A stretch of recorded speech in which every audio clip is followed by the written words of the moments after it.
জিয়া, নিজের ব্যাগপত্র গোছাও, আমার সঙ্গে বাড়ি চলো। বাবা তুমি এখানে?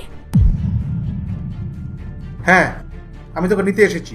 আমি তোকে এখানে থাকতে দেবো না। বাবা আমি রাহুলকে বিয়ে করেছি, এখন এটাই আমার বাড়ি। এটা তোর বাড়ি? তুই এখানে থাকিস? হ্যাঁ বাবা, এটাই আমাদের বাড়ি। তুমি আমাদের মতের বিরুদ্ধে কি ওকে বিয়ে করেছো? কত বড় লোক বাড়ির থেকে সম্বন্ধ এসেছিল তোমার, আর তুমি ওকে বিয়ে করলে যার দুবেলা খাবার জোটে না।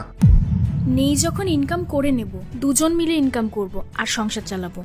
আর যদি খাওয়ার না থাকে তো না খেয়েই থাকবো, কিন্তু তবু আমি রাহুলের সাথেই থাকবো। 4 দিনও থাকবে না এরকম ভালোবাসা।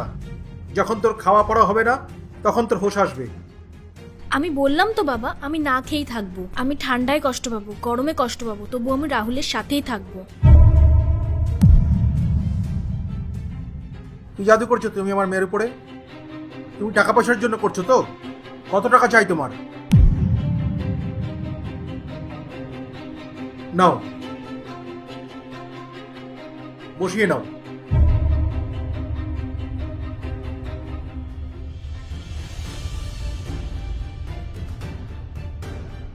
লিখে নেব?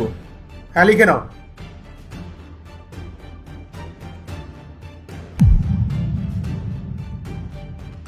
যা লিখবো সেটাই পাবো তো?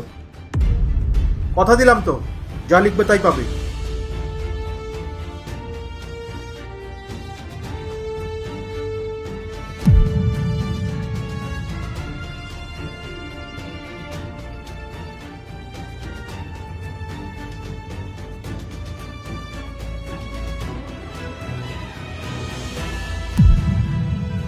আমার কাছে জিয়ার থেকে দামি আর কিছু নেই, আর জিয়াকে ছাড়া আমি কিছু চাইও না।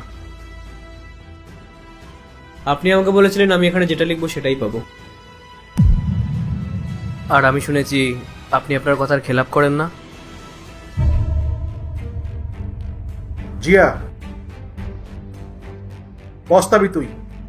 তুই যদি কাঁদতে কাঁদতে আমার কাছে না আসিস, আমার নাম ভুলিয়ে দেবো। আর তুই 1 মাস এখানে থেকে দেখা, তারপর যখন তুই আমার বাড়িতে আসতে চাইবি, আমি কিন্তু তোকে আর জায়গা দেবো না আমার বাড়িতে।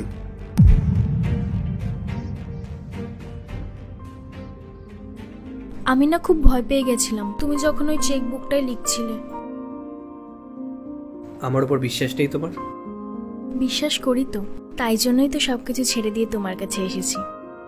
সবকিছু ছেড়ে তুমি আমার কাছে এসেছো, কিন্তু তুমি কিছুই পেলে না। আমি তো পার্ট 2 দেখতে সাবস্ক্রাইব করুন W Short 07।